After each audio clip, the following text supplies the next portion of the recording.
ጨለማዎቹ ቀናት፣ እልህ አስጨራሹ ትንቅንቅ።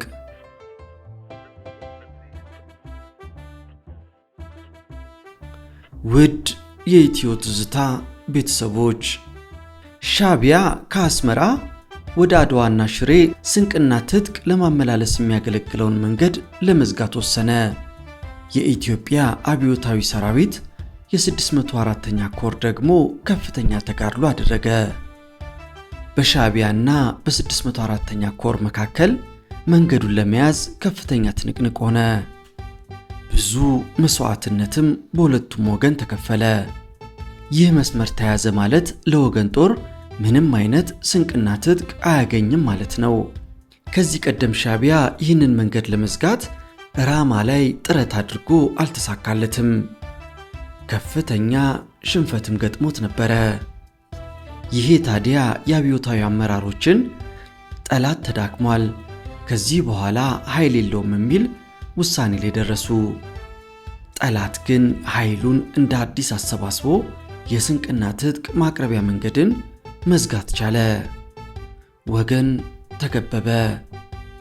ስንቅ የለ፣ ትጥቅ የለ፣ ከፍተኛ ጭንቀት ሆነ። ኃላፊዎቹ በፈጠሩት ቸልተኝነትና የወገን ጦር በጠላት በመከበቡ የሚይዙትን የሚጨብጡትን አጡ። ለተከበበው የወገን ጦርም ጨለማ ቀናቶችን መቁጠር ጀመረ። ለመሆኑ የተከበበው የ604ኛ ኮር መጨረሻው ምን ሆነ? ሙሉ ታሪኩን እነሆ።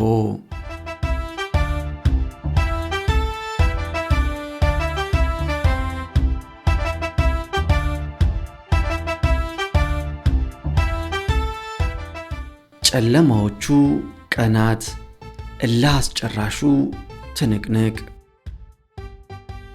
ጠላት የዘጋውን የስንቅና ትጥቅ መንገድ ማስከፈት ባለመቻሉ በየብስ ስንቅ ለማቅረብ የተደረገውን ተደጋጋሚ ሙከራ ከሸፈ። የአየር አማራጭ የግድ የሆነው ከዚህ በኋላ ነበር። ይህ በራሱ የተዋጊ ሰራዊቱን ሞራልና ስነ ልቦና ሰለበ። በዘገየ ቁጥር ወገን እርዳታ ሊያገኝ ይችላል ብሎ የገመተው ጠላት ተዋጊ ሰራዊቱን እየለዋወጠና አዲስ ኃይል እያስገባ የወገን ሰራዊት ከቀን ወደ ቀን በከበባ እየጨመቀው ሄደ። በሰለክላካና አክሱም መካከል የ103ኛ ኮማንዶ ክፍለ ጦርን 2 ብርጌዶች በአጭር ጊዜ ማፍረስ ቻለ። በተጨማሪ በሰለክላካ ግንባር አሞራ ገደል ተብሎ የሚታወቀውን አንድ መተላለፊያ ዘግቶ የኮሩን ሰራዊት ጠባብ መሬት ውስጥ ገቦ ለመደምሰስ በሁሉ አቅጣጫ ውጊያውን አፋፋመ። የ604ኛ ኮርን ከውድቀት ለማዳን መቀሌ በሚገኘው ቢሮአቸው ሆነው መስራት ይችሉ የነበሩት ጄኔራል ሙላቱ የውጊያውን ሁኔታ ለመገምገም በሚል ስታፎቻቸውን አስከትለው ሽሬ ገቡ። የጠላት ከበባ እየጠበበ ሲሄድ አንድ መውጫ ብቻ የነበረውን አሞራ ገደል ተብሎ የሚታወቀውን መውጫ ለማዳን ተንቀሳቀሰ። በአንጻሩ አሞራ ገደልን ለመያዝና መንገድ ለመዝጋት ውጊያውን ያፋፋመው ጠላት ቢያንስ መድፎቻችንን ሳናወጣ ወደ ግቡ እንዳይቃረብ የተወሰኑ መኮንኖችን ይዤ በቁርጠኝነት ማስተባበር ቀጠልን። አሞራ ገደል ላይ የሞት ሽረት ውጊያ ተደረገ። መድፎቻችንን የሰራዊቱንና የኮሩን አዛዥ ከነስታፎቻቸው ከነበሩበት ማዘዣ ጣቢያ ማውጣት ቻልን። በመጨረሻ አሞራ ገደልን ጠላት ቢቆጣጠርም አብዛኛው ጦር ከከበባ ወጥቶ ተከታታይ ውጊያ ሊያደርግ የሚችልበትን መሬት ተቆናጠጠ። የፍጻሜያችን ሁለተኛው ምዕራፍ ሰለክላካ ላይ የተካሄደው ውጊያ ነበር። ጠላት አዲስ ኃይል ብቻ ሳይሆን በቁጥርም የበለጠ ኃይል በመጨመር ውጊያውን አፋፋመ። ሰለክላካ ዙሪያውን በከፍተኛ ተራሮች የተከበበ አንድ መውጫ ብቻ ያለው መሬት ነው። ሰራዊቱ በዙሪያው ያሉትን ከፍተኛ መሬቶች ቢቆጣጠርም በ3 እጥፍ ይበልጠው የነበረው ጠላት አፍጋጋ ተብሎ የሚታወቀውን ከፍተኛ መሬትና ከሰለክላካ ሽሬ የሚያወጣውን አንድ መተላለፊያ ብቻ ለመዝጋት ርብርቦሽ አደረገ። ወገን በየዕለቱ ኃይሉ ከመመናመኑም በላይ በተከታታይ ባደረጋቸው ውጊያዎች ተዳክሟል። ተስፋ የቆረጡ የጦር ክፍሎች እንደ 103ኛ ኮማንዶ ክፍለ ጦር ያሉት ደግሞ በመጀመሪያው የጠላት ተኩስ ድምፅ ብቻ ቀጠናውን እየለቀቀ ማፈግፈግ ተያይዟል። መሪዎች በውጊያው ውስጥ በማለቃቸው አንዳንዱን ክፍል የሚመሩት የበታች ሹሞች ወይም ተራ ወታደሮች ነበሩ። ያ በራሱ የሰራዊቱን እዝና ቁጥጥር አፋልሷል። ስንቅ ሲቀርብ የነበረው በአውሮፕላን ብቻ ስለነበረ ጠላት በመጨረሻዎቹ ቀናት አየር መቃወሚያ ተኩሱ በመክፈት አውሮፕላኖች እንዳያርፉ በማድረጉ ጦሩ ተርቧል። በአንጻሩ ጠላት ኃይሉን እያፈራረቀ በአዲስ ኃይልና ሞራል ወገን ላይ አዲስ ጥቃት መሰንዘሩን ቀጠለ። የጠላት ኃይል ከወገን መብለጡ ብቻ ሳይሆን የአጥቂነት መንፈሱና ሞራሉ ከፍተኛ ነበር። በሌላ በኩል 16ኛ ክፍለ ጦርን የመሰለ የወገን ተዋጊ ሰራዊት ይመራ የነበረው ጦሩን ለድል ለማብቃት በሚችል ሰው ሳይሆን ሁኔታዎች ከከፉ ለጠላት እጁን ለመስጠት በተዘጋጀ አዛዥ ስለነበረ የሰራዊቱን ውድቀት ለማፋጠን እየሰራ ነበር። በመጨረሻ የሆነውም ይኸው ነው። ሰራዊቱ እየተዋጋ አዛዡ ለጠላት እጁን ቀድሞ ሰጠ። ከአጠቃላይ ውድቀትና ሽንፈት በኋላም ኢህአዴግ ሀገሪቱን እንደተቆጣጠረ ፍርፋሪ ስልጣን ስለተሰጠው ራሱ ይመራው የነበረውን ጦርና ለዓመታት ያገለገለበትን ሰራዊት በስብሰባ ላይ ጨፍጫፊ ብሎ ኮነነ። የወገን ሰራዊት በዚህ አይነት እንቆቅልሽ ውስጥ ወድቆ ነበር።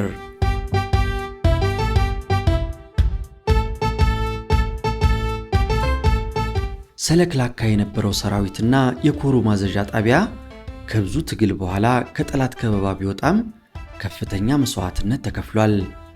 16ኛ ክፍለ ጦር አብዛኛውን መሪዎቹን በዚህ ውጊያ አጥቷል። ከዚያ በኋላ የነበሩን ቀናት የተስፋ ሳይሆን ጽልመት የተሞላበት አስከፊ ነበር።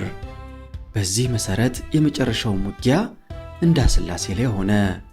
የ604ኛ ኮር ሰራዊት ያበቃለትን ሶስተኛውንና የመጨረሻውን ውጊያ ያካሄደው ሽሬ እንዳስላሴ ከተማና አካባቢው ላይ ሆነ።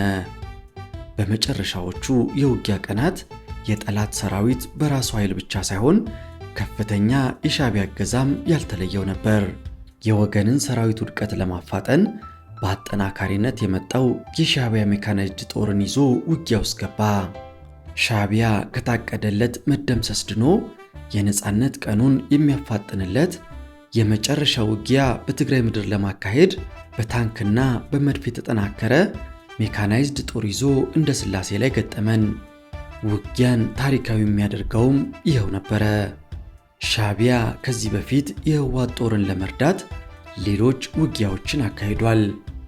ከኤርትራ ወደ ትግራይ የተነቃነቀው 10ኛ ክፍለ ጦር ተልእኮውን እንዳይወጣ መረብን ሳይሻገር መንገድ በመዝጋት ውጊያ ገጥሞ አሰናክሎታል። የህወሓት ሰራዊት በመጨረሻ ላይ ለተቀዳጀው የውጊያ በላይነት በአንድም ሆነ በሌላ መንገድ ሻዕቢያ ከፍተኛ አስተዋጽኦ አድርጓል። በታሪክ አጋጣሚ ሻዕቢያና ወያኔ አንዱ ሌላውን ለመርዳት ባካሄዱት ውጊያዎች ሁሉ በወገን በኩል ተሰልፌያለሁ። እንደ ኢትዮጵያ አቆጣጠር በ1974 ዓ.ም በአልጌና ግንባር የቀይ ኮከብ ዘመቻ ስናካሄድ በወገን ኃይል ጫና የበዛበት ሻዕቢያ ካደጋው የተረፈው 2 ብርጌድ የወያኔ ሰራዊት በግንባሩ ተሰልፎ በከፈለው መስዋዕትነት ነበር። በወቅቱ በወገን በኩል በዋናው ግንባር ሳህል አልጌና ላይ ከተሰለፈው ኃይል መካከል እኔ የነበርኩበት 19ኛ ተራራ ክፍለ ጦር ይገኝበታል። በውጊያ ላይ የተማረኩ የወያኔ ሰራዊት አባላት እንደነበሩ ትውስታዬ ነው። ከዓመታት በኋላ ደግሞ ትግራይ ተዘዋውሬ ሻዕቢያ ብድሩን ለመመለስ ወያኔን የረዳበትን የእንዳስላሴን ውጊያ ከወገን በኩል ሆኜ መሳተፌ ሌላው አስገራሚ አጋጣሚና ትዝታዬ ነው። እንዳስላሴ የመጨረሻውን ውጊያ ከማካሄዳችን ቀናት በፊት የ4ኛ ክፍለ ጦር አዛዥ የነበሩት ኮሎኔል ከበደ ብሩ ሊያነጋግሩኝ እንደሚፈልጉ መልእክት ላኩብኝ። ያሉበት ቦታ ግንባር ሄጄ አገኘኋቸው። የነበራቸውን ስጋት እንደሚከተለው ገለጹልኝ። ጄኔራል አዲስ ለሰራዊቱ የሚጠቅም ከፍተኛ ዕውቀት ያላቸው ቅርስ ናቸው። እሳቸው መገኘት ያለባቸው በዚህ ግንባር ሳይሆን አዳዲስ ኃይል ለማፍራት የሚያስችለንን ስልጠናዎች በማዘጋጀትና የሰራዊቱን የትምህርትና የውጊያ ፖሊሲ በማውጣት መሆን ነበረበት።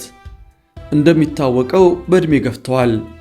በአካል ጥንካሬም ቢሆን ውጊያው የሚጠይቀውን አቅም ያላቸው አይመስለኝምና የበላይን አነጋግረን ለማስለወጥ መሞከር አለብን አሉኝ። አዛዡ ቢለወጥ አሁን ካለንበት ሁኔታ ሊያወጣን ይችላል ብለው ይገምታሉ? መሰረታዊ ችግራችን የሰው ኃይልና የውጊያ ታክቲካችን ድክመት ነው አልኳቸው።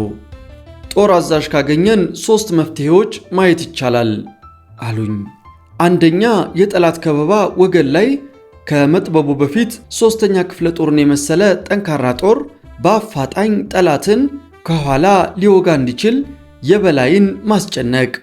ሁለተኛ፣ ከተገኘ 2 ክፍለ ጦር ካልሆነም 1 ክፍለ ጦር ሊሆን ይችላል በኋላ ወረዳ ውጊያ ከፍቶ በፈጣን እንቅስቃሴ የሽሬ አክሱምንና መቀሌን መንገድ ማስከፈት መቻልና ሶስተኛ በመከላከል ላይ ያለው ጦር በተሻለ ሁኔታ የሚሰማራበትን ታክቲክ በማቀድ ጠላት ላይ የመልሶ ማጥቃት እርምጃ መውሰድ።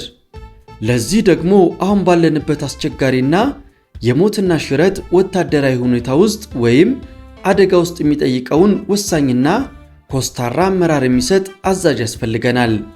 ጄኔራል አዲስ አሁን ካለንበት አደጋ ሊያወጡን አይችሉም። ምክንያቱም የሰራዊቱ አዛዥ ጄኔራል ሙላቱን ደፍረው መናገር ካለመቻላቸውም በላይ መሬት ላይ ያለውን ሁኔታ እያወቁ ጄኔራል ሙላቱ ያሉትን ብቻ በይሉኝታ ለመፈጸም ይሞክራሉ። አሁን የሚያስፈልገን በአስገዳጅ ሁኔታዎች ውስጥ የበላይን ትዕዛዝ ጭምር የሚቃወም አዛዥ ነው አሉኝ። ኮሎኔል ከበደ በኤርትራ ግንባሮች በተለያዩ ኃላፊነት ሰራዊት የመሩ በቂ ዕውቀትና ልምድ የነበራቸው የጦር መሪ ሲሆኑ በሽሬ እንዳስላሴ በተካሄደው የመጨረሻው ውጊያ ጦራቸው እስከ መጨረሻው ደቂቃ ድረስ በጀግንነት እንዲዋጋ የመሩ መኮንን ነበሩ። የ103ኛ ኮማንዶ ክፍለ ጦርን የመሰለ ውጊያውን ያበላሸ ጦር ከጎኑ ባይሰለፍ ኖሮ እንደ 4ኛ ክፍለ ጦር አያያዝ የመጨረሻው ውጊያ በጠላት ሽንፈት በወገን ድል አድራጊነት በተጠናቀቀ ነበር። በሁለት ምክንያቶች።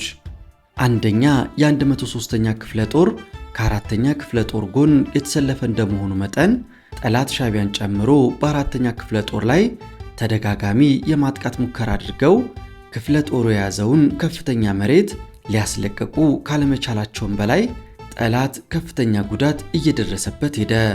በዚህም ምክንያት አቅጣጫውን ለውጦ 103ኛ ክፍለ ጦር በያዘው ቀጠና ማጥቃት ሰነዘረ። በመጀመሪያው ጥይት ተኩስ ሰራዊቱ ቦታውን ለቆ በመውጣቱ በተከፈተው ቀዳዳ ጠላት በመግባት 4ኛ ክፍለ ጦርን ከኋላው መውጋት በመቻሉ ሰራዊቱን አዳከመ። ነገር ግን 103ኛ ክፍለ ጦር ይዞታውን ሳያስደፍር ቢቆይ 4ኛ ክፍለ ጦር ከመከላከል ወደ ማጥቃት መሸጋገር በቻለ ነበር። ሁለተኛው ምክንያት 4ኛ ክፍለ ጦር ጠላትን መክቶ መያዝ እንደቻለው ሌሎቹ ክፍሎች መያዝ አልቻሉም። አብዛኛው ኃይላቸው ተመናምኖ ክፍለ ጦሩ 1 ብርጌድ ያለውን የሰው ኃይል ብቻ ነው የነበረው። ወያኔ ባገኘው ተከታታይ ድል ሞራሉ ከፍተኛ ቢሆንም አጥቂ እንደመሆኑ መጠን ብዙ የሰው ኃይል ስለተጎዳበት ውጊያውን በጀመረው ፍጥነትና ውጤት ሊቀጥል አይችልም። ጠላት ያገኘውን አጋጣሚ ለሰዓታት እንኳን መለወጥ ብንችል ኖሮ የነበረው ታሪክ የተገላቢጦሽ በሆነ ነበር። በጦር ሜዳ ላይ የአንዱ ክፍለ ጦር ጠንክሮ አለመዋጋት ሌላውን ተዋጊ ኃይል ያፈርሳል። በዚህም ምክንያት የ4ኛ ክፍለ ጦር የጀግንነት ተጋድሎ በ103ኛ ክፍለ ጦር ድክመት መና ቀርቷል። መዘዙም የጠቅላላውን የሽሬ ግንባር ውድቀት አስከትሏል። የአክሱምና የአድዋ የሰራዊቱ የስንቅ መስመር መዘጋት ሌላው ለሰራዊቱ ሞራል መውደቅ ትልቅ ድርሻ ያበረከተ ነበር። የ3ኛ ሰራዊት አመራርና ወታደራዊ ታክቲክ ግድፈት የስንቅ መስመር እንድናጣ ምክንያት ሆኗል። ከላይ የተገለጹት ተከታታይ ክስተቶች አንዱ ሌላውን እየፈጠረ የ604ኛ ኮር ውድቀትን አፋጥነዋል። በሁሉም ቦታ ላይ ተጋኖ የሚነገር የጠላት ተጽዕኖ ወይም አስገዳጅነት አልነበረም። ነገር ግን የወገን የአመራር ስህተት ጠላት ጠንካራ ሆኖ እንዲታይ አድርጎታል። በአንጻሩ ጠላት የወገንን ደካማ ጎን ለመጠቀም መቻሉ ጥንካሬው ነበር። በ1980ዎቹ ዓመተ ምህረት እንዳስላሴ ላይ በተካሄደው የመጨረሻው ውጊያ ሕይወታቸውን ያጡት የኮሩ አዛዥ ጄኔራል አዲስ አግላቸው የሚመሩት ሰራዊት ለመደምሰስ በተቃረበበት ወቅት እጅግ ስሜታዊ ሆነው በመጸጸት መናገራቸው ትውስታዬ ነው። ማሰብ በማይችሉ ሰዎች አመራር ስር ወድቀን ትዕዛዛቸውን በታማኝነት ተቀብለን መፈጸማችን ለውድቀት አብቅቶናል። ለዚህ ሁሉ ተጠያቂ እኔ ነኝ። ልከፍል የሚገባኝ ዋጋ እንኳን ቢኖር ገና በጠዋቱ ከፍዬ ትዕዛዛቸውን መቃወም ነበረብኝ። ያንን አለማድረጌ የምመራውን ሰራዊት ጭምር አግባብ ያልሆነ ዋጋ እንዲከፍል ምክንያት ሆኛለሁ በማለት ተጸጽተዋል። ለኮሩ ሰራዊት የሎጂስቲክ መስመር የነበሩትን አክሱም አድዋ መስመርን መልቀቅና ጦሩ ወደፊት እንዲገሰግስ መደረጉን የአራተኛ ክፍለ ጦር አዛዥ ኮሎኔል ከበደ ብሩ ተቃውሟቸውን ለጄኔራል አዲስ አቅርቦ ነበር። ግንባር የምንገኘውን አዛዦች ሐሳብ የማይቀበሉ ለኛ ድል ሳይሆን ውድቀት የሚሰሩ በመሆናቸው ጄኔራል ሙላቱ ቀጥታ ትዕዛዙን ለእኔ ቢሰጠኝ ኖሮ አልቀበልም ነበር። ነገር ግን ትዕዛዙን የሰጡኝ እርሶ ስለሆኑ ብቻ በተሻለ መንገድ ያቀዱት ነገር ቢኖር ነው ብዬ ነው የተቀበልኩት በማለት ተቃውሟቸውን አቅርበዋል። ጄኔራል አዲስ አግላቸው አለቃቸው የሆኑት ጄኔራል ሙላቱ በማዕረግም ሆነ በእውቀት የተሻሉ ናቸው ብለው ያምኑ ነበር። ጥብቅ በሆነ ወታደራዊ ዲሲፕሊን ተብትበው ያላመኑበትንና ተገቢ ያልነበረውን ትዕዛዝ ለመቃወም አልቻሉም። ይህ ድርጊታቸው በስራቸው የነበሩትን የክፍለ ጦር አዛዦችንና በኮሩ መምሪያ የነበረውን ስታፎቻቸውን ጭምር እጅግ ያበሳጨ ነበር። የ16ኛ ክፍለ ጦር አዛዥ በነበሩበት ላይ በስራቸው የነበሩት ብርጌድ አዛዦች ባቀረቡት የይነሳልን ተቃውሞ አቤቱታቸው ምላሽ አላገኘም ነበር። ይልቁንም አዛዡን ከናንተ በላይ እኔ ያውቀዋለሁ በማለት እንዲቀጥል ተደርጓል። የሰራዊቱ የስንቅና ትጥቅ ብቸኛ ማቅረቢያ የነበረውን መስመር ያለአንዳች ጥበቃ በመተው ሰራዊቱ ወደፊት እንዲገሰግስ በሜጀር ጄኔራል ሙላቱ ትዕዛዝ መሰጠቱ የሰራዊቱን ውድቀት የሚያፋጥኑ ምክንያቶች መሆኑ እየታወቀ የኮሩ አዛዥ ትዕዛዙን መቀበላቸው ለመጸጸታቸው ምክንያቶቹ ነበሩ። በጦርነት ውስጥ ማሸነፍ ወይም መሸነፍ የግድ ነው። ሁለቱም ተዋጊ ወገን አሸናፊ መሆን የሚችልበት ሁኔታ አይኖርም። በሽንፈት ወይም በታክቲክ ምክንያት አንዱ ወገን የማፈግፈግ ሌላው ደግሞ የማሳደድ ውጊያ ማካሄድ ይኖራል። ማፈግፈግ በሁለት መልኩ ሊገለጽ ይችላል። የመጀመሪያው የጠላት ኃይል በማየሉ ወይም የሰራዊቱ አሰፋፈርና ምሽግ አያያዝ ለተለያዩ ሰው ሰራሽም ሆነ የተፈጥሮ ጥቃቶች የሚያጋልጥ ወይም ሎጂስቲክ ለማቅረብ የማይቻል ሁኔታ ሲኖር ሰራዊቱ የያዘውን ወታደራዊ መሬት በመልቀቅ ስልታዊ ማፈግፈግ ያደርጋል። በሌላ በኩል ጠላትን መግደያ ወረዳ ውስጥ ለማስገባት የሚደረግ ስልታዊ ማፈግፈግ አለ። በሁለቱም ሁኔታዎች ውስጥ የሚደረግ ማፈግፈግ በተደራጀና በታቀደ መንገድ የሚደረግ ነው። ብዙውን ጊዜ በወታደራዊ አገላለጽ አንድ እግር በመሬት ተብሎ የሚታወቀው ዘዴ ዋናው ነው። የዚህ ስልት ዋና ዓላማ ጠላት የሚያፈገፍገውን ጦር ተከትሎ ስለሚወጋውና አጋጣሚውን ተጠቅሞ ለመደምሰስ ስለሚችል የተወሰነው ኃይል ሲዋጋ ቀሪው ደግሞ ከጠላት በተሰወረ ሁኔታ ማፈግፈግ ያደርጋል። አፈጻጸሙም የውጊያ ትዕዛዝ ተሰርቶለትና መመሪያ ወጥቶለት በቅደም ተከተል በተደራጀ ሁኔታ ይደረጋል። አንዳንድ ጊዜ የሚያፈገፍገው ጦር በአንድ አቅጣጫ ጠላት ላይ ሞቅ ያለ የማጥቃት ውጊያ በመክፈት ወይም ለተወሰነ ሰዓታት የሚቆይ የአውሮፕላንና የመድፍ ድብደባ በማካሄድ የጠላትን አስተሳሰብ ማጥቃቱ ላይ እንዲያተኩርና ስጋት ላይ እንዲወድቅ በማድረግ የወገን ኃይል እንዲያፈገፍግ ይደረጋል። በዚህ አይነት አንዱ ለሌላው ሽፋን እየሰጠ ማፈግፈግ ይከናወናል። ከስልታዊ ማፈግፈግ ውጪ ሰራዊቱ ተበታትኖ የሚሄድ ከሆነ ማፈግፈግ መሆኑ ይቀርና ሽሽት ይሆናል። ሽሽት ሰራዊቱን ለአደጋ የሚያጋልጥ መበታተንንና በጠላት እጅ መቅረትን ብሎም መደምሰስን የሚያስከትል እዝና ቁጥጥር የሌለው በሰራዊቱ ውስጥ ስርዓት አልበኝነት የሚፈጥር አካሄድ ነው። እንደሚታወቀው ተዋጊ ሰራዊትን ብቁ ወታደር የሚያሰኘው ቁልፍ ነገር ወታደራዊ ስነ ስርዓት ብቻ ነው። በሽሽት ወቅት ስነ ስርዓት የለም። እዝና ቁጥጥር አይኖርም። አለቃና ምንዝር ይጠፋል። መዝረክረክና ተስፋ መቁረጥ ይፈጠርና በአንድ ወቅት ተደራጅቶ በሞራልና በጀግንነት ይዋጋ የነበረው ሰራዊት በአንድ ጊዜ ያልሰለጠነ ቡርጌስ ሆኖ ይታይና ለጠላት ምቹ ሆኖ ይቀራል። በኤርትራ ውስጥ ለዓመታት በተካሄደው ውጊያ ሰራዊታችን ጠላትን በተለያዩ ግንባሮች እንዲያፈገፍግ አስገድዷል። ተዝረክርኮ እንዲሸሽም አድርጓል። በአንጻሩም ወገን በጠላት ተጽዕኖ ምክንያት በተደጋጋሚ አፈግፍጓል። በከፉ ሁኔታዎች ውስጥ ደግሞ ሸሽቷል። በ1980 ዓ.ም የካቲት ወር ሽሬ እንዳስላሴ ላይ የሆነው ነገር ግን በወታደራዊ ቋንቋ ሊገለጽ የማይችል ሁከት ነበር ማለት ይቻላል። ለሁኔታው መፈጠር ዋናው ምክንያት መሰረታዊ የሆነውና ሰራዊቱ ለውጊያ እንዲሰለፍ የታቀደበት ስትራቴጂና ታክቲክ ደካማነት የፈጠረው ውድቀት ነው። ከመሰረቱ የ103ኛ ኮማንዶ ክፍለ ጦር የስልጠና ማነስና የዲሲፕሊን ችግር የፈጠረው ሁከት ሌላ ማባባሻ ምክንያት ሆኗል። እንደ ሌሎቹ ወታደራዊ ትምህርቶች ሁሉ በአስገዳጅነት ይሁን በስልታዊ ምክንያት ለሚደረግ ማፈግፈግ ተገቢ ትምህርት ይሰጣል። 103ኛ ኮማንዶ ክፍለ ጦር ተብሎ ይታወቅ የነበረው ጦር ዲሲፕሊን ችግርም ከዚሁ ከስልጠና ጉድለት የመነጨ ነበር።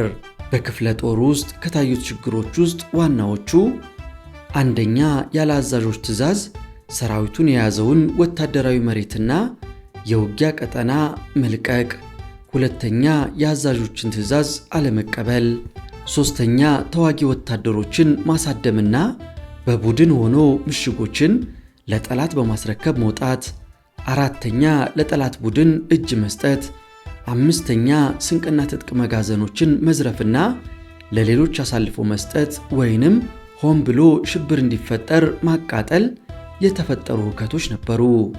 ጠላት ከመጀመሪያውኑ የኮማንዶ ጦርን ማንነት በማወቁ እየተከታተለ የሚበትነውም ይህንኑ ጦር ነበር። የቡድን መሳሪያ የሆኑት ቢ10 ወይም አርፒጂ ላውንቸር ድምፃቸው አሸባሪ የምሽግ ማፍረሻ መሳሪያዎች ናቸው።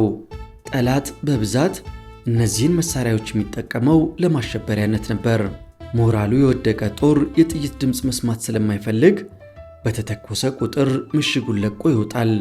ጠንክረው ሲዋጉ የነበሩትን ሌሎች ክፍሎች ጭምር ተሸንፈናል፣ ለምን ትዋጋላችሁ በማለት ምሽጋቸውን ለቀው እንዲወጡ አደረጓቸው። 604ኛ ኮር ለመጨረሻ ጊዜ ውጊያ ያካሄደው ሽሬ እንዳስላሴ ከተማ ዙሪያው ላይ ነው።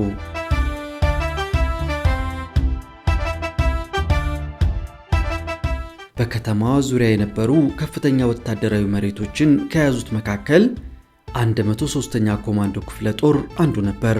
በትክክል ወዴት እንደሚሄዱ እንኳን ሳያውቁ ምሽጋቸውን ለቀው ይሄዱ ነበር። በከተማው የተለያዩ ስፍራዎች በነበሩት ወታደራዊ ካምፖችና የሎጂስቲክ ዲፖዎች ላይ በማን እንደሆነ በማይታወቅ ሁኔታ ቃጠሎ ተነሳ። ሹፌሮች የያዟቸውን ከባድ የጭነት ተሽከርካሪዎች እየያዙ ያለ ትዕዛዝ በሰልፍ መጓዝ ጀመሩ። በተሽከርካሪዎቹ ላይ ቁስለኞችን መጫን ሲገባቸው ያለ ትዕዛዝ ያፈገፍጉ የነበሩ ወታደሮች እያስገደዱ ይሳፈሩ ነበር። ዙሪያው በጠላት ተከቦ ሳለ ወዴትና እንዴት መውጣት እንደሚቻል የሚያውቅ አንድም ሰው አልነበረም። ውጊያው የተከፈተው በሁሉም አቅጣጫ ስለነበረ ምሽጉን ለቆ የሚጓዘው ወታደር ሁሉ እጁን ለጠላት ካልሰጠ በስተቀር ማለፍ የሚችለው ተዋግቶ ብቻ ነበር። እንዳስላሴ ከተማ ውስጥ ሰርገው ገብተው የነበሩት የጠላት ቃኞች በየአቅጣጫው በመተኮስ ከተማውን አሸበሩት። አለቃና ምንዝር በማይኖርበት ሁኔታ ምስቅልቅልና ሁካታ ሆነ።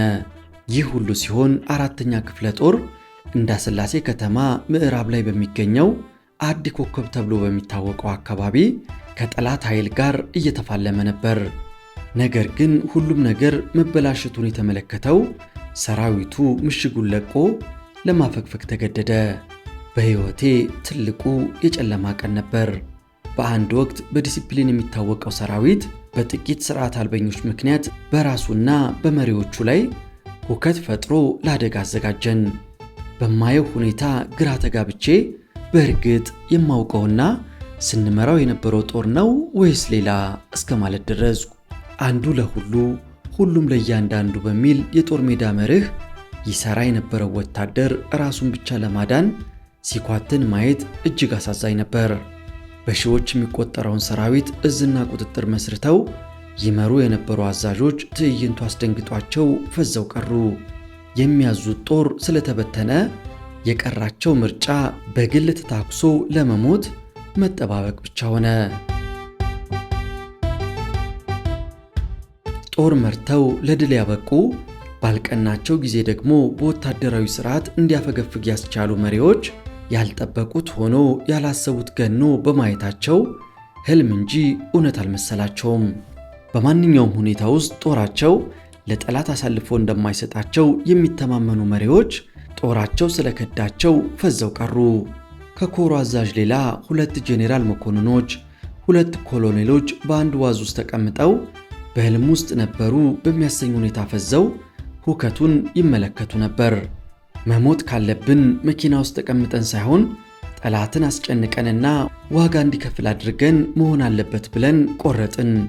ጥቂት የቆረጡ መኮንኖችን ይዤ እውር ድንብሩን የሚጓዘውን ጦር እንዲሁም ታንኮች፣ መድፎችና አየር መቃወሚያዎችን ለማስቆም ወሰንን። የተገዳደሩን የነበሩትን ያህል ቁርጠኝነታችንን ያዩ ብዙዎች ተባበሩን። አጠቃላይ እንቅስቃሴው ታላቅ ሁከት ብቻ ሳይሆን ድቅድቅ ጨለማ ውስጥ ግራ ተጋብቶ የማየት ያህል ነበር። ያስቆምናቸውን ከባድ መሳሪያዎችና ወታደሮች በተቀዳጀ መልኩ አደራጅተን መሪ መድበን እየተዋጋን የምንወጣበትን አሰላለፍ እንዲይዙ አደረግን። ቆንጥጦ ይዋጋ የነበረውን 4ኛ ክፍለ ጦር ከምሽጉ ማስወረድ የቻለው ጠላት የሚያፈገፍገውን ጦር እየተከታተለ የማሳደድ ውጊያ ማድረጉን ቀጠለ። አዲስ ያደራጀነውን ኃይል ይዘን እየተዋጋን ለመውጣት የመጨረሻውን ጥረት አደረግን። ከሽሬ እንደ ስላሴ ወጥተን እንደ አባጉና ተብሎ በሚታወቀው ወረዳ መግቢያ ላይ እንደደረሰን ጠላት ከፍተኛ መሬቶችን ይዞ መተላለፊያችንን በመዝጋት የመጨረሻውን ውጊያ ከፈተብን። ጥሰን ለመውጣት ትንቅንቅ አደረግን። በብዙ ኃይል የከበበን ጠላት ባለው መሳሪያ ሁሉ የተኩስ ውርጅብኝ አወረደብን። ብዙ ሰው ተጎዳብን። ከዚያ በኋላ የነበረው ሁኔታ በግልና በቡድን የተደረገ አልሞት ባይ ተጋዳይነት ብቻ ነበረ።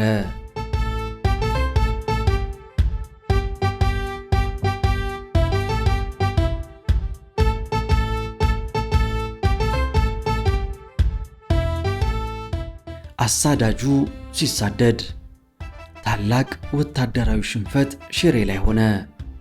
በጠላት ጥንካሬ ሳይሆን በወገን ወታደራዊ መሪዎች አመራር ጉድለት የደረሰ ሽንፈት ነበር። ጦሩን እንዲመሩ ኃላፊነት በተሰጣቸው ማግስት ሽንፈትን በመረጡ መሪዎች የደረሰ ለታሪክም ሆነ ለትምህርት በማይመጥን ወታደራዊ ታክቲክና ስትራቴጂ ድክመት የሆነ አሳፋሪ ሽንፈት ነበር። አሜሪካኖች በቪየትናም ለምን ተሸነፉ ተብለው የተጠየቁት አንድ አሜሪካዊ ጄኔራል መዋጋት ስላልፈለጉ ነው ብለው መልሰዋል። በማንኛውም መመዘኛ ቪየትናሞች አሜሪካንን ሊያሸንፉ የሚያስችላቸው የቴክኖሎጂ ግብዓት፣ ስልጠና ወይም ሁለንተናዊ አቅም አልነበራቸውም። ነገር ግን ህዝቡ ጦርነቱን ከመቃወሙም በላይ ሰራዊቱ የመዋጋት ፍላጎት አልነበረውም። ብዙዎቹ ወታደራዊ መሪዎች ጭምር በማያምኑበት ጦርነት ውስጥ በመግባታቸው እያመነቱ ተዋጉ። በአንድም ሆነ በሌላ መንገድ ህዝቡ ያልደገፈው ጦርነት እንዲያበቃ ይፈልጉ ነበርና መሪዎቹ ወደዱም ጠሉ ወታደራዊ ትዕዛዝ ተቀብለውና አክብረው ውጊያውን መቀጠል ነበረባቸው። ነገር ግን መጨረሻ ላይ እንደታየው ውጤቱ አሳፋሪ ሽንፈት ሆነ። ሽሬ ላይ የተካሄደው ውጊያም ህዝቡ ያልደገፈው ብቻ ሳይሆን የሀገሪቱ አመራር ያልተዘጋጀበት፣ በከፊል ደግሞ የተወሰኑ መሪዎች ጦርነቱ በሽንፈት እንዲጠናቀቅ ተግተው ይሰሩበት ነበረ። ስለዚህ በሽንፈት ተጠናቀቀ። የኢትዮጵያ ሰራዊት ጀግንነቱንና ተዋጊነቱን ያስመሰከረበት የጦር ሜዳ ውሎዎች ብዙዎች ናቸው። ሞትን ንቀው ጠላት በቀበራቸው ፈንጂዎች ላይ ተንከባለው መስዋዕት በመሆን ለጓዶቻቸው መንገድ የከፈቱ እልፍ ጀግኖች አይቻለው። ዝንጀሮ ባጦ በማይወጣበት አለታማ ተራራ ላይ በገመድ ተንጠልጥለው ወጥተው የጠላትን ምሽግ ሰብረው ያስለቀቁ ጀግና ወታደሮች ባለቤት መሆኑን አውቃለሁ። ከጠላት የተወረወረባቸውን ቦምብ ቀልበው መልሰው በመወርወር ጠላትን የፈጁ ጀግኖች በነበሩበት ክፍል ውስጥ ሰርቻለሁ። በሀገራችን የጦርነት ታሪክ ውስጥ ተመሳሳይ የጀግንነት ተግባሮች በተለያዩ ጊዜያት የነበሩ ሲሆን ውድቀቶችና ክህደቶች ተፈጥረው እንደነበረ ታሪክ ይነግረናል። በማይጨው ዘመቻ ወቅት የሰሜኑ ጦር አዛዥ ለነበሩት ለራስ ካሳ ኃይሉ የጦር አማካሪ የነበሩት የቼክ ሪፐብሊክ ተወላጅ አዶልፍ ፓርስላግ በጻፉትና ተጫኔ ጀንበሬ መኮንን በተረጎሙት የሐበሻ ጀብዱ በሚለው መጽሐፍ ገጽ 174 ያለው እንደሚከተለው ይነበባል።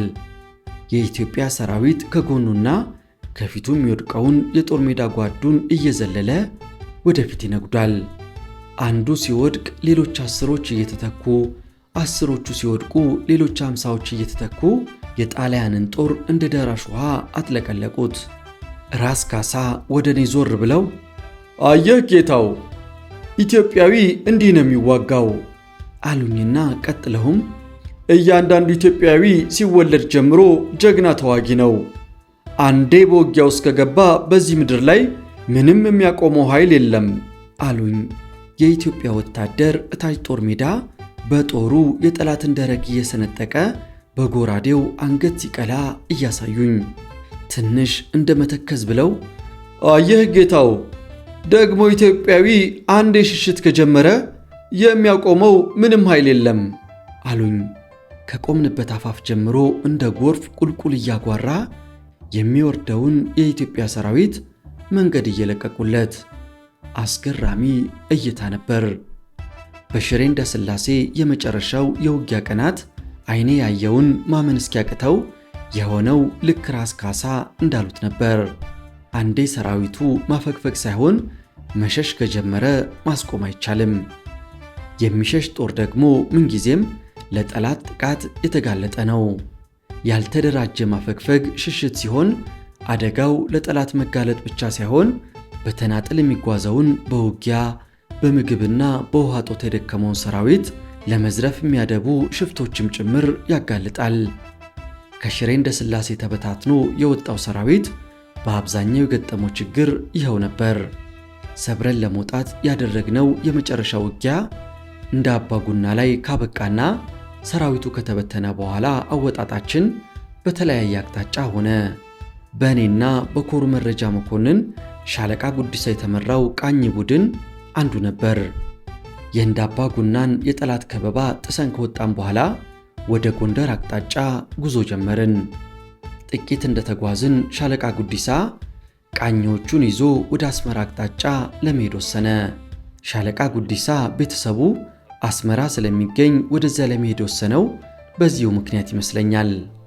አቅጣጫው አደገኛና የጠላት መስመር በመሆኑ መሄድ እንደሌለበት አሳሰብኩት። ይመራቸው የነበሩ ቃኞች የአካባቢው ልጆች በመሆናቸው መውጫ መግቢያውን እናውቀዋለን ብለው እንዳሳመኑት ነገረኝ። እኔም ከምመራው ቡድን ጋር ጥቂት ኪሎ ሜትሮችን አብረን ተጓዝን። በመጨረሻው ላይ ለእኔም ሆነ አብረውኝ ለነበሩት አባላት ሳያሳውቀኝ ጨለማውን ተገን አድርጎ እንደተለየን ተረዳን። መኮንኑ የሚያስተባብረውን ቡድን መንገድ ይመራ የነበረው ቀደም ሲል ከጠላት ከርቶ ወደ ወገን የተቀላቀለ ወዶ ገብ ሲሆን ታድሶ ስልጠና ተሰጥቶት የኮሩ ቃኛ አባል የሆነ የአካባቢው ተወላጅ ነበር። በመጨረሻ ላይ ጠላት ደፈጣ ላይ ወስዶ ዳረጋቸው። የኮሩ ቃኞች የተለየ ስልጠና የተሰጣቸውና ጥሩ ተዋጊዎች የነበሩ ቢሆንም ድንገተኝነት ያገኘውን ጠላት መቋቋም ባለመቻላቸው ተበተኑ። የኮሩ መረጃ መኮንን በዚህ ውጊያ ተሰዋ። ቀሪዎቹ በጠላት እጅ ወደቁ። የደረሰውን የክህደት ታሪክ የነገረንም ከውጊያው አምልጦ የተቀላቀለን አንድ የኮሩ ቃኝ አባል ነበር።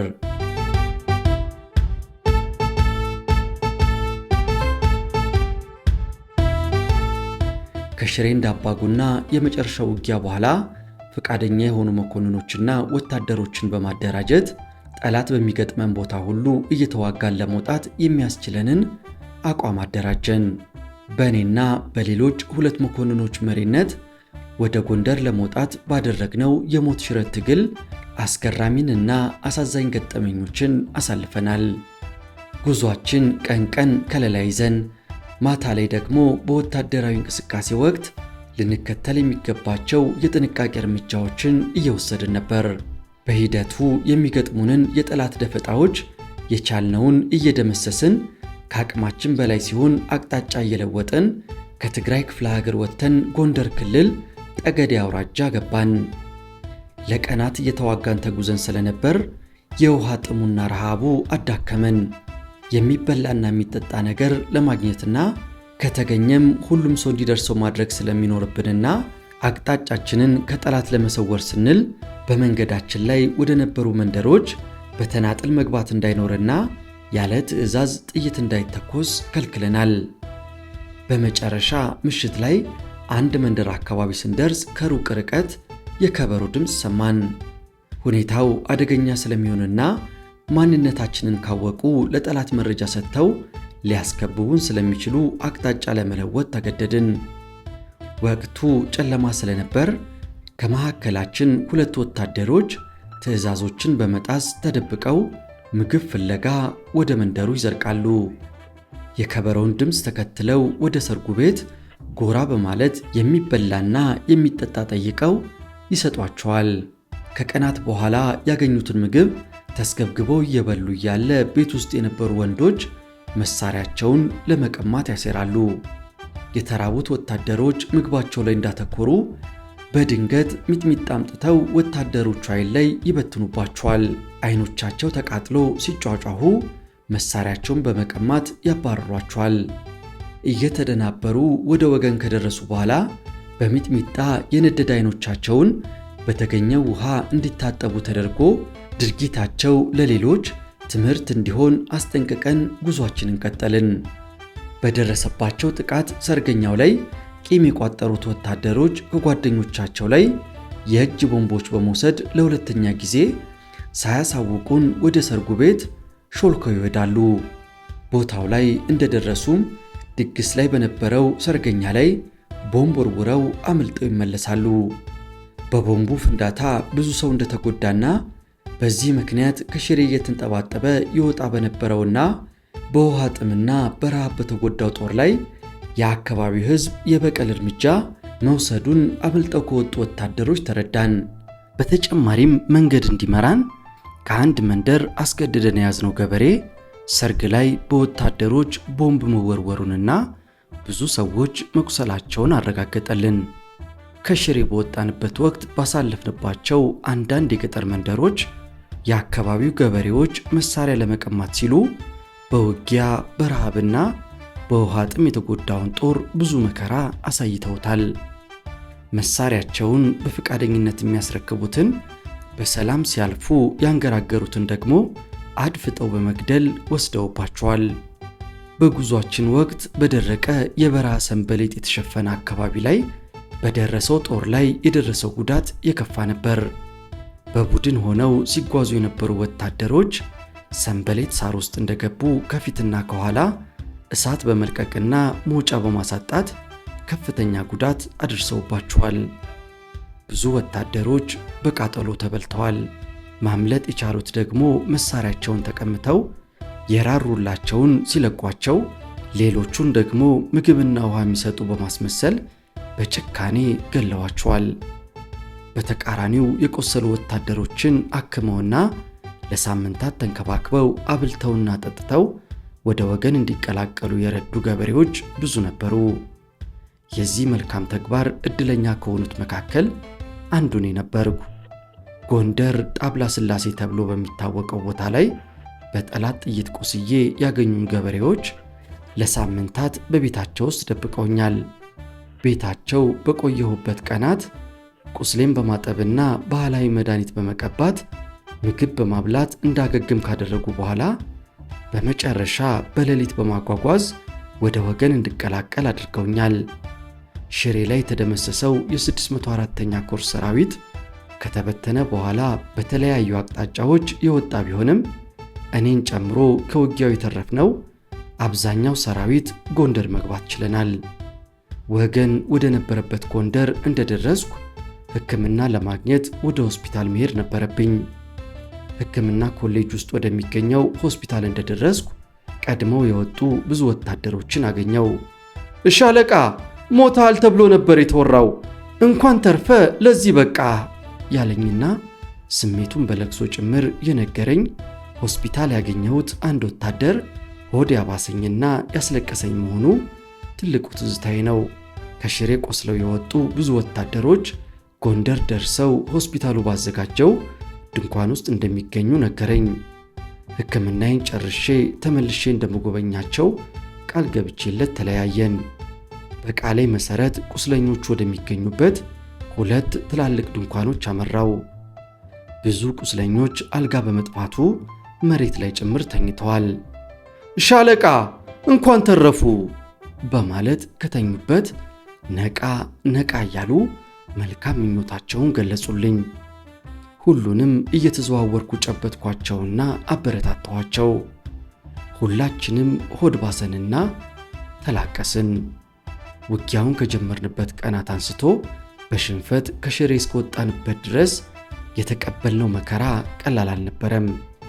በጀግንነት ተዋግተው የተሰዉ ጓዶቻችንም ብዙ ናቸው።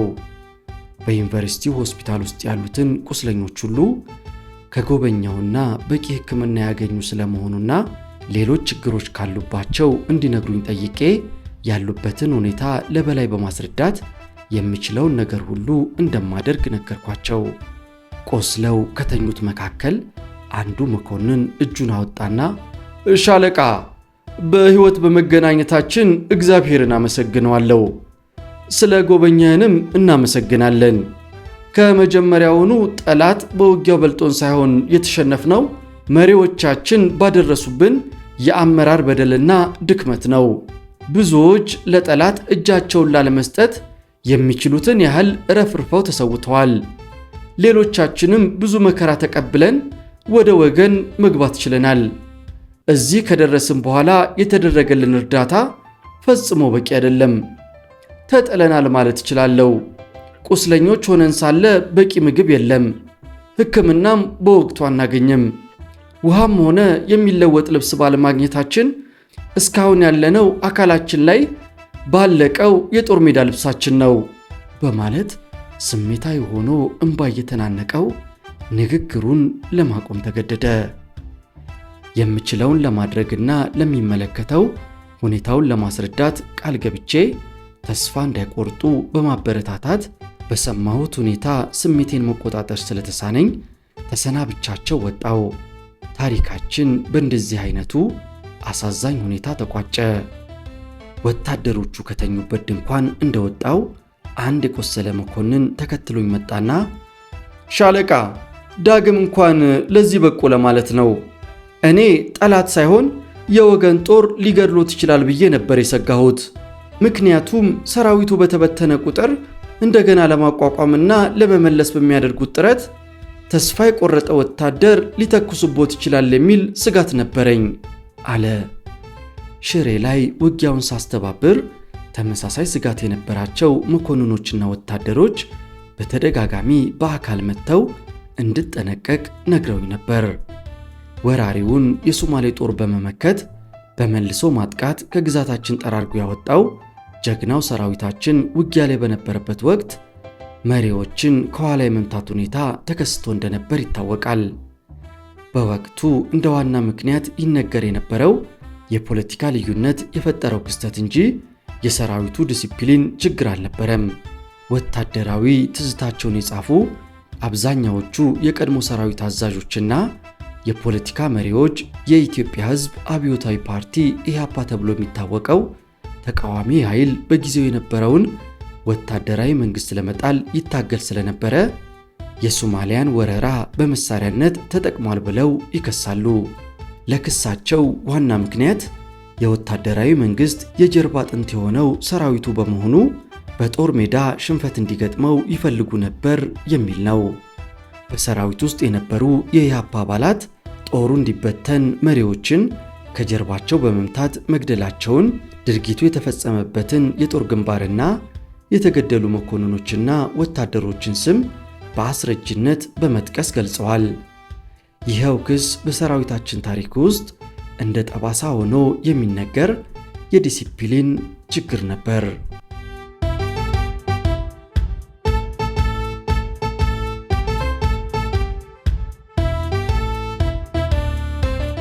በኢትዮጵያውያን ባህልም ሆነ ሰራዊቱ በተቀረጸበት ዲሲፕሊን መርህ አኳያ መሪዎቹን ያከብራል። ሰራዊቱ ምንም ያህል በደል ቢደርስበት መሳሪያ አንስቶ አለቆቹን የገደለበት ተጋኖ የሚነገር ታሪክ አልነበረም። በተቃራኒው መሪዎቹ በውጊያ ላይ በጠላት ጥይት እንዳይመቱ ወይም ቆስለውም ከሆነ እንዳይማረኩ ከፍተኛ መስዋዕትነት ከፍሎ ያዳነበት አጋጣሚ ብዙ ነው። በግል የገጠመኝ ሁኔታ የዚሁ ታሪክ አንድ አካል ነው። ሽሬ ሰለክላካ ላይ አሞራ ገደል ተብሎ የሚታወቀውን ቁልፍ መሬት ላለማስያዝ ጥቂት መኮንኖችን ይዤ እያስተባበርኩ ነበር። በውጊያ ከተሰዉ የወገን ወታደሮች የወሰዱትን የሰራዊት የደንብ ልብስ የለበሱ የጠላት ወታደሮች ከወገን ጦር ጋር ተቀላቅለው ስለነበረ በአለባበሴና እያስተባበርኩ በነበረው ሁኔታ መሪ መሆኔን የለዩ ሰርጎ ገቦች በሩቅ ርቀት ነጥለው ለመምታት ያደረጉት ሙከራ ከኔ ዕውቀት ውጪ ወታደሮች አክሽፈውታል። ጥበቃ ያደርጉልኝ የነበሩት ወታደሮች ከማየታቸው በፊት ምሽግ ላይ የነበረ አንድ ወታደር ቀድሞ በማየቱ እንደ አዳኝ አንበሳ ዘሎ እላይ ላይ ከተከመረብኝ በኋላ ምሽግ ውስጥ ገፍቶ ወረወረኝና ከጠላት ጥይት ኢላማ አዳነኝ። በወቅቱ ራሱን ለጠላት ጥይት አጋልጦ የነበረ ሲሆን ተንከባሎ ቦታ በመቀየር ፈጣን ተኩስ በመክፈት ሌሎች ወታደሮችን አነቃ። ወዲያውኑ ከያቅጣጫው ከወገን ወታደሮች ፈጣን ምላሽ በመሰጠቱ ሰርጎ ገቡን መተው አስቀሩት። የተፈጠረው ሁኔታ ለእኔ አስደንጋጭ ቢሆንም እኔን ለማዳን የተወሰደ እርምጃ መሆኑን የተገነዘብኩት ከመረጋጋት በኋላ ነበር። አጋጣሚው ወታደሮቻችን ለመሪዎቻቸው የነበራቸውን አክብሮትና ጥበቃ ዳግም ያረጋገጥኩበት ትዝታዬ ነው። ውድ የኢትዮ ትዝታ አድማጮቻችን የዛሬውን ታሪክ እዚህ ላይ አበቃን። ታሪኩን ያገኘነው ትውልድ ያናወጠ ጦርነት ትዝታና ትውስታ ከሚለው በሻለቃ ንጋቱ ቦጋለ ከተጻፈው መጽሐፍ ላይ ነው። ሻለቃ ንጋቱ ቦጋለ ለሀገራቸው ከፍተኛ መስዋዕትነትን የከፈሉ ኩሩ ኢትዮጵያዊ ናቸው። ስለ ሀገሮ ለከፈሉት መስዋዕትነት ሁሉ ከወዲሁ ምስጋናችን ይድረሶ። ለዛሬ አበቃን። ይህም የኢትዮጵያ ታሪክ ነው።